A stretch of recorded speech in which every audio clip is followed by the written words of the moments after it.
নমস্কার বন্ধুরা, বর্তমান খবর ইউটিউব চ্যানেলে আপনাদের সবাইকে পুনরায় অনেক অনেক স্বাগত। তো বন্ধুরা, আবারও কিন্তু ঘূর্ণাবর্তে পরিবর্তন ঘটেছে এবং ঘূর্ণাবর্তে কিছুটা কিন্তু শক্তি হারিয়েছে, যার জেরে কিন্তু এখন এটি অতি গভীর নিম্নচাপ হতে চলেছে।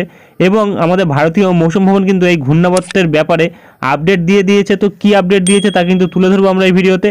সেই আপডেট দেখতে হলে কিন্তু ভিডিওটি স্কিপ না করে পুরো দেখতে হবে। এবং এরই সাথে কিন্তু যেটা আমরা পাচ্ছি তেমনভাবে কিন্তু দক্ষিণবঙ্গে আমাদের এই মুহূর্তে বৃষ্টির সম্ভাবনা না থাকলেও আমাদের ভারতীয় মৌসুম ভবন কিন্তু তাপমাত্রার ব্যাপারে কিছুটা সতর্কবার্তা জারি করেছে। তো কী সতর্কবার্তা থাকছে মৌসুম ভবনের তরফ থেকে এবং এই ঘূর্ণাবর্তের কতটা পরিবর্তন ঘটেছে তা কিন্তু তুলে ধরবো আমরা এই ভিডিওতে। তাই বিস্তারিত জানতে হলে, সঠিক আপডেটটি পেতে হলে ভিডিওটি অবশ্যই শুরু থেকে শেষ অবধি দেখবেন এবং ভালো লেগে থাকলে একটি লাইক করবেন। আর আমাদের ভিডিওটির নিচে একটি লাল রঙের সাবস্ক্রাইব বাটন আছে, সেটিকে টিপে তার পাশে থাকা বেল আইকনটিকে অল অপশানে দিয়ে আমাদের সাথে থাকবেন। এবং আপনারা বর্তমানে ভিডিওটি কোন জেলা বা জায়গা থেকে দেখছেন, সেখানকার আবহাওয়ার পরিস্থিতি কেমন আছে তা কিন্তু অবশ্যই কমেন্ট বক্সে কমেন্ট করে জানাতে ভুলবেন না। তো চলুন বন্ধুরা, আমরা ভিডিওটিকে শুরু করব। তবে তার আগে দেখে নেব আমাদের ভারতীয় মৌসুম ভবন এই ঘূর্ণাবর্তের ব্যাপারে কী আপডেট দিচ্ছে। তো বন্ধুরা, আমরা চলে এসেছি ভারতীয় মৌসুম ভবনের ট্রপিক্যাল ওয়েদার লুক ফোরকাস্টে। তো এখানে যেটা বলা হচ্ছে যে মৌসুম ভবনের তরফ থেকে বলা হচ্ছে একটি ঘূর্ণাবর্ত কিন্তু রয়েছে, যেটি কিন্তু আন্দামান সাগর এবং তার সংলগ্ন এরিয়ায় 21শে নভেম্বর থাকছে এবং এটা কিন্তু আস্তে আস্তে উত্তর পশ্চিম দিক বরাবর অগ্রসর হবে এবং একটি লো প্রেশার এরিয়াতে পরিণত হবে, অর্থাৎ ঘূর্ণাবর্তে নিম্নচাপ ক্ষেত্রে কিন্তু পরিণত হবে, যেটা কিন্তু বে অফ বেঙ্গলে 23শে নভেম্বর থাকবে। এবং এখানে কিন্তু বলা হচ্ছে এটা আরও উত্তর পশ্চিম দিক বরাবর অগ্রসর হবে এবং একটি ডিপ্রেশনে পরিণত হবে, যেটা কিন্তু দক্ষিণ পশ্চিম বঙ্গোপসাগরে আগামী দুদিনের মধ্যে ঘটবে। এবং এখানে কিন্তু বলা হচ্ছে এই ঘূর্ণাবর্তের প্রভাবে কিন্তু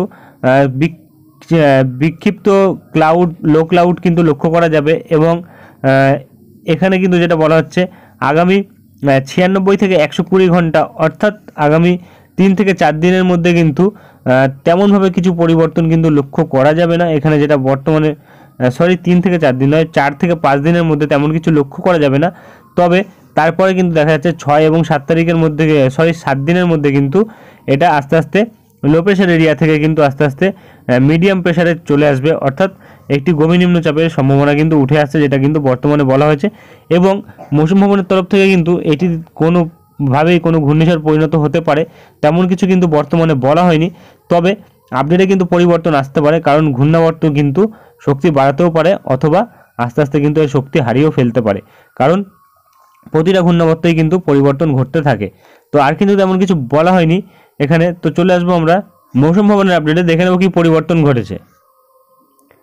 তো বন্ধুরা, আমরা চলে এসেছি ভারতীয় মৌসুম ভবনের আপডেটে। এখানে প্রকাশিত আপডেটে কিন্তু আজ বলা হচ্ছে যে হালকা থেকে মাঝারি ধরনের বৃষ্টি যেটা থাকবে আগামী 7 দিন আমাদের দক্ষিণ ভারতবর্ষের বিভিন্ন জায়গাতে, তামিলনাড়ু, পুদুচেরি, কারাইকাল, কেরালা, মাহে, লাক্ষাদ্বীপ এবং তার সাথে কিন্তু হালকা বৃষ্টি থাকবে, যেটা কিন্তু আন্দামান নিকোবর দ্বীপপুঞ্জে থাকবে। এবং তার সাথে কিন্তু আসাম, মেঘালয়াতে 20 তারিখ থাকবে, অর্থাৎ আজ। তার সাথে নাগাল্যান্ড, মণিপুর, মিজোরাম, ত্রিপুরাতে 20 তারিখ থেকে 22 তারিখ অবধি, অর্থাৎ আজ কিন্তু থাকবে বৃষ্টির সম্ভাবনা, যেটা কিন্তু বিচ্ছিন্নভাবে থাকার সম্ভাবনা থাকছে।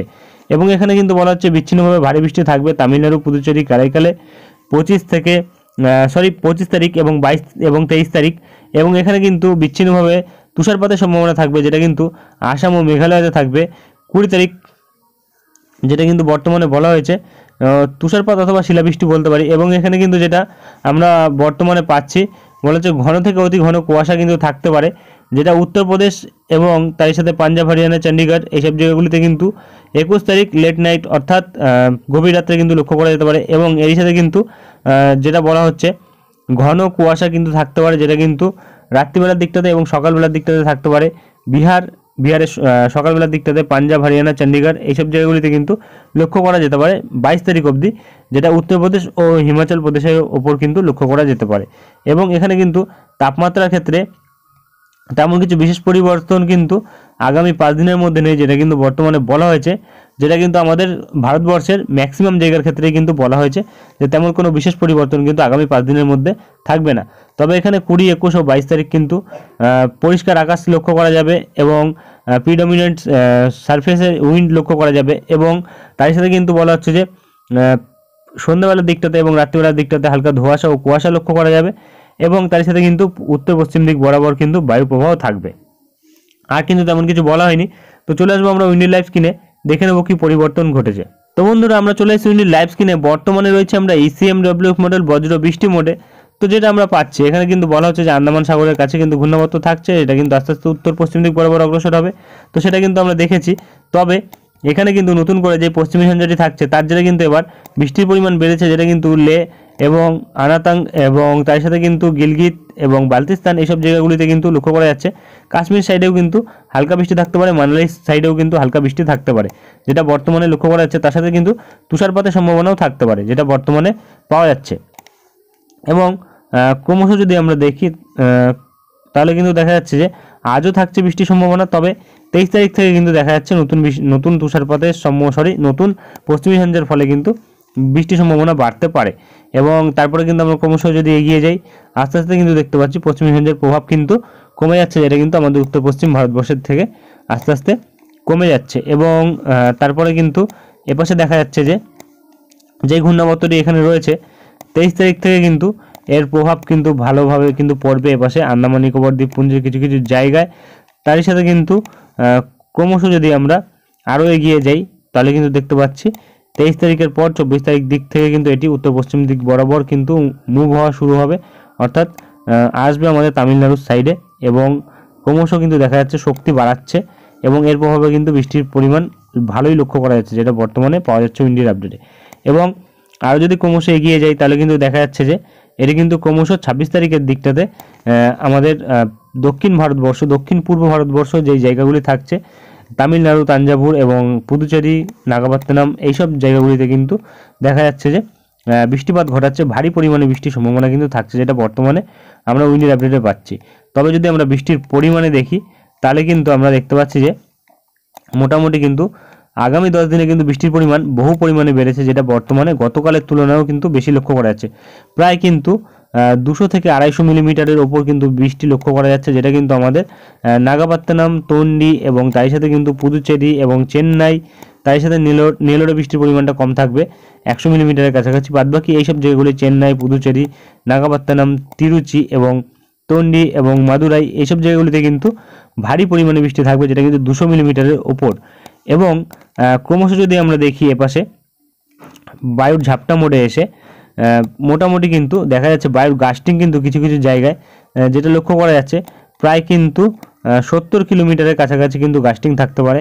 অর্থাৎ একটু আশঙ্কা কিন্তু থাকছে, কারণ 70 কিলোমিটার গাস্টিং থাকা মানে কিন্তু প্রায় ঘূর্ণিঝড়ের সম্ভাবনা কিন্তু থাকছে একটা, বর্তমানে যেটা উইন্ডির আপডেটে পাওয়া যাচ্ছে।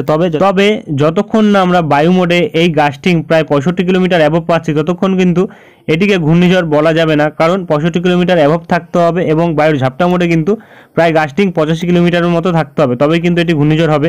তো বর্তমানে যেটা আমরা পাচ্ছি প্রায় বায়ুর গাস্টিং কিন্তু দেখা যাচ্ছে 47-48 কিলোমিটার বেগে থাকছে, বায়ু মোডে 47-48 কিলোমিটার থাকছে এবং গাস্টিং কিন্তু প্রায় 70 কিলোমিটারের কাছাকাছি থাকছে। অর্থাৎ দেখা যাক এটি কি পরিবর্তন ঘটে এবং মৌসুম ভবন আরও কি আপডেট দেয়। বিস্তারিত যতক্ষণ না আপডেট দিচ্ছে ততক্ষণ কিন্তু আমরা এটিকে ঘূর্ণিঝড় বলতে পারছি না। বর্তমানে কিন্তু এটা দেখা যাচ্ছে অতি গভীর নিম্নচাপ রূপেই কিন্তু আমাদের দক্ষিণ ভারতবর্ষের ওপর কিন্তু আঘাত আনতে চলেছে, যেটা বর্তমানে উইন্ডির আপডেটে পাওয়া যাচ্ছে। এবং এর প্রভাব কিন্তু ভারী পরিমাণে প্রভাব কিন্তু লক্ষ্য করা যাচ্ছে আমাদের চেন্নাই, পুদুচেরি এবং নাগাপাত্তানাম, তার সাথে তোন্ডি এইসব জায়গাগুলিতে কিন্তু থাকবে, তারই সাথে কিন্তু শ্রীলঙ্কার বিভিন্ন জায়গাতে থাকবে এবং পরোক্ষ প্রভাব কিন্তু থাকবে আমাদের দক্ষিণবঙ্গের ওপর। তবে এখানে কিন্তু দেখা যাচ্ছে এবার কিছুটা পরোক্ষ প্রভাব কিন্তু আমাদের এপাশে যেটা অন্ধ্রপ্রদেশ উপকূলে কিন্তু লক্ষ্য করা যাচ্ছে এবং এপাশে কিন্তু আমাদের দক্ষিণবঙ্গে তেমন কোনো বিশেষ প্রভাব কিন্তু নেই। তবে আকাশ কিন্তু আংশিক মেঘলা থাকতে পারে, যেটা বর্তমানে উইন্ডির আপডেটে পাওয়া যাচ্ছে। তবে যদি আমরা তাপমাত্রায় মাপি তাহলে কিন্তু দেখা যাচ্ছে ক্রমশ কিন্তু তাপমাত্রা বাড়তে পারে এর ফলে। তবে আবারও কিন্তু এই ঘূর্ণাবর্ত চলে যাওয়ার পর কিন্তু তাপমাত্রা আবারও নামবে, যেটা কিন্তু আমরা বর্তমানে পাচ্ছি। প্রায় কিন্তু 18 থেকে 17 এবং কোনো কোনো জায়গায় 15 ডিগ্রিতে তাপমাত্রা নেমে যাবে এবং এর প্রভাবে যেটা বর্তমানে পাওয়া যাচ্ছে। এবং আর কিন্তু তেমন কোনো বিশেষ আপডেট নেই। তো আজকে ভিডিওটি আমরা এখানে শেষ করছি, দেখা হবে নেক্সট ভিডিওতে। ধন্যবাদ।